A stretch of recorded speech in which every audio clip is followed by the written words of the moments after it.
The shooting range. In this episode, Pages of History, how the ME-264 came to be, or the Messerschmitt's plan to bomb the USA. Tactics and strategy, getting used to heavy cruisers, and metal beasts, one of the most expensive tanks in the world, au service de la République.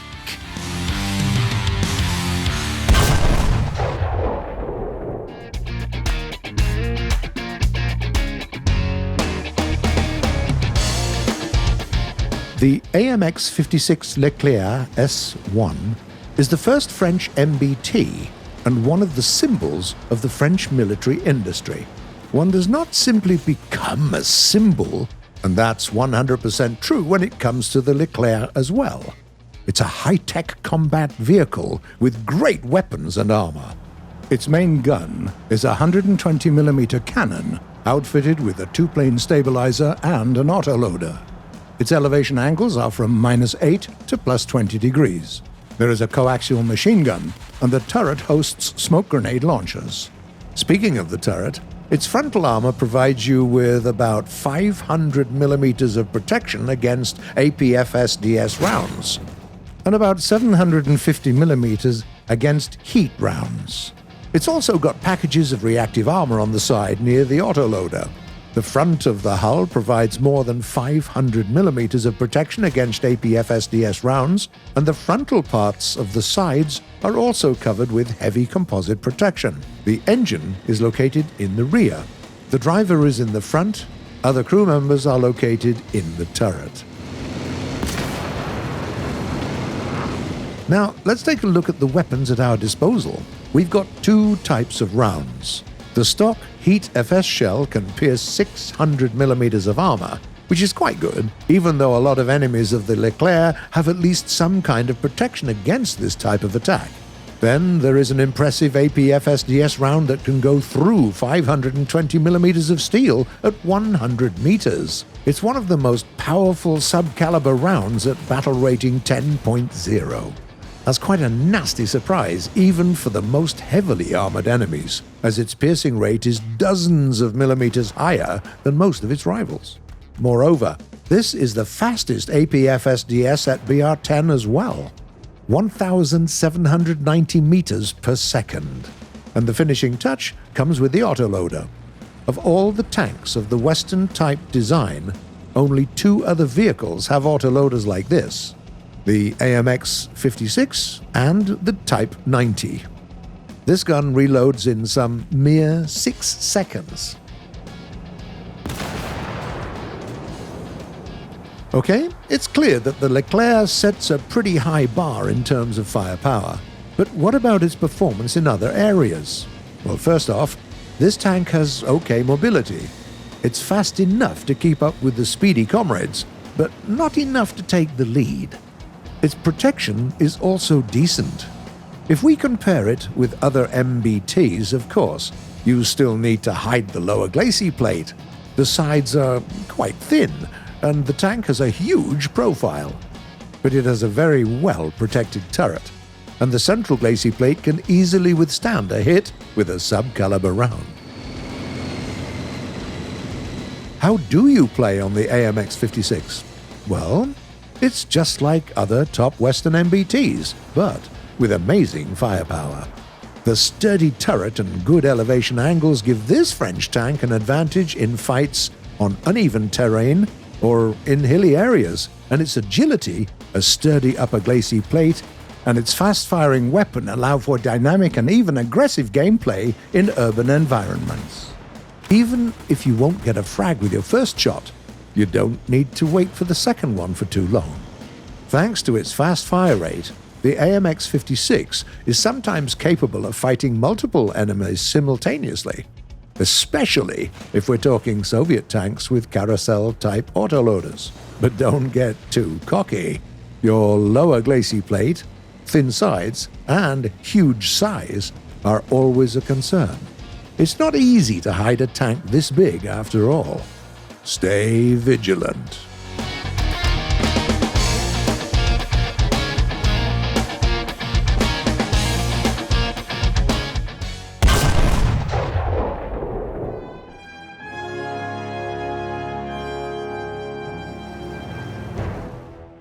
The Führer issued an order to bomb America.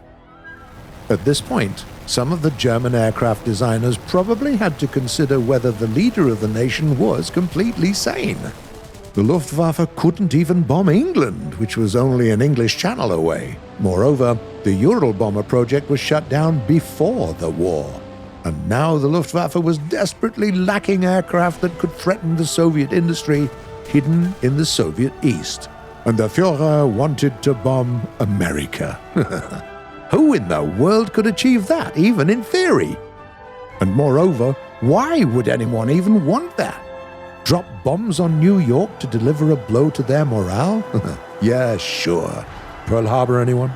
But nobody in Germany dared saying this out loud. At the same time, Willy Messerschmitt knew for a long time that one day the Führer would want to have an aircraft like that. And that day came.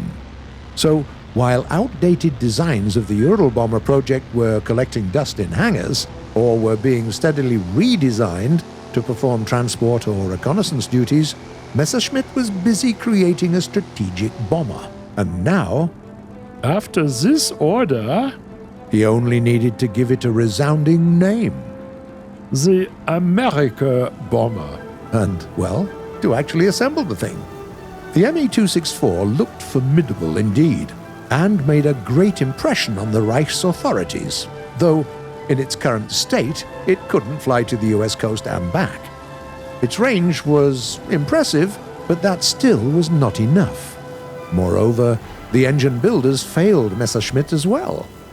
The aircraft wasn't capable of reaching really high altitudes, which meant that any passing fighter could ground it.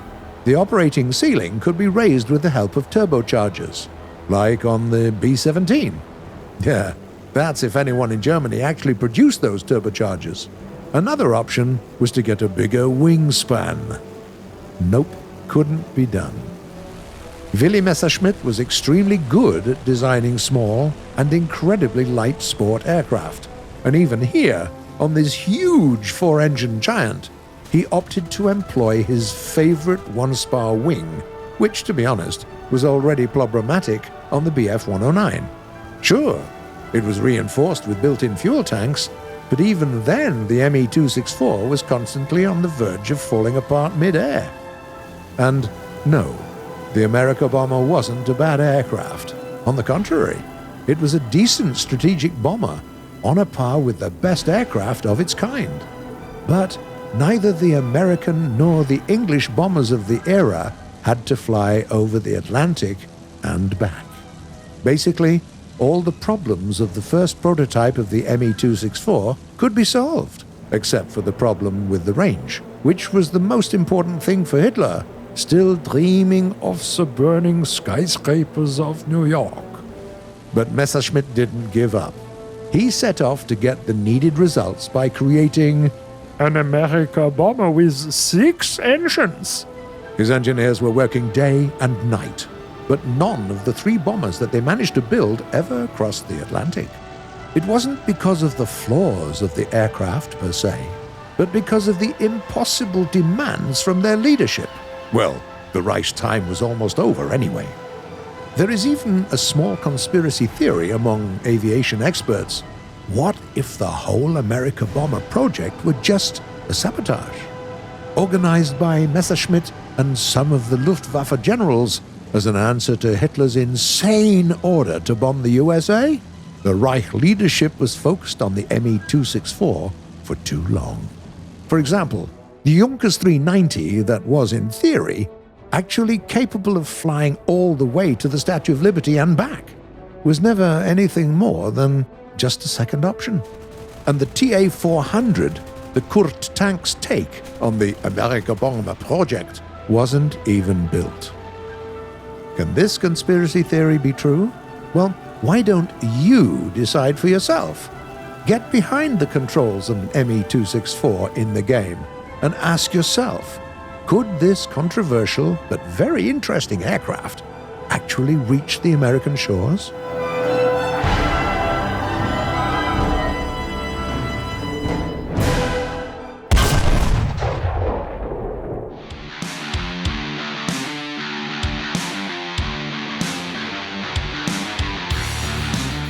The update 1.89 Imperial Navy brings not only the Japanese fleet, but also a brand new class of ships, the heavy cruisers.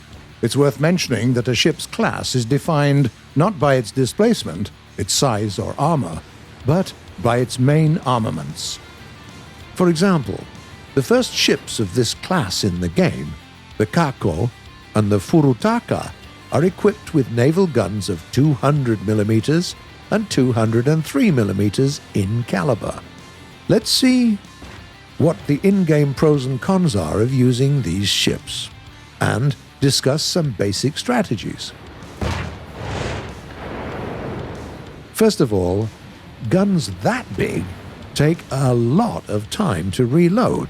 The fastest fire rate that the Kako is capable of is only 2 shots per minute. The Furutaka doubles that with 4 shots per minute. But it's still not that much compared to many other ships in the game. That's why, if you miss in close quarters, you probably won't get another chance. So try to keep your cruiser as far away from the enemy as possible. At the same time, HE rounds of such caliber will deal massive damage to lightly armored ships. For instance, 2, maybe 3 hits is more than enough to sink an enemy destroyer. As for AP rounds, they can easily go through enemy armor even when firing from a huge distance. If one of those hits the opponent's ammo rack, a single shot could be fatal even for a big vessel. Since you're going to be shooting from a distance, you have to learn the ways of optimizing your fire. Most importantly, bind a key to a ranging shot option in the controls. Great. Now you can use your guns one after the other and thus adjust your aim much quicker. But even when you're far away from your enemies, remember, it's not other vessels that are your greatest foes. It's the small, fast, and barely visible torpedoes. Big ships are especially vulnerable to them, as these giants take a long time to maneuver. You always have to be on your guard. There's always a chance that a few torpedoes are closing in on you under the waves. Just because somebody had calculated your trajectory and launched them some time ago. Or an even simpler scenario, a lone pesky aircraft suddenly appears right in front of you and fires those nasty torpedoes in your face. Stay vigilant and don't let anybody take advantage of you.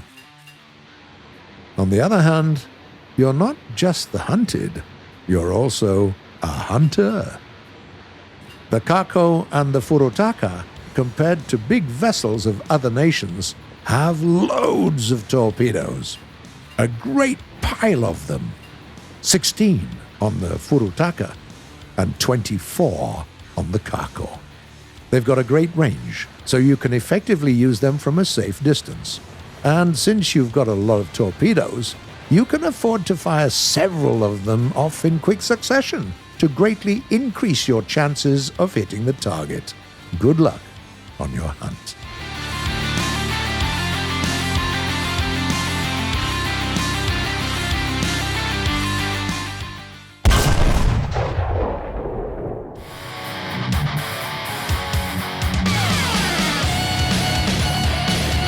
The first message is from Razman. So excited about Japanese naval power. So are we, mate.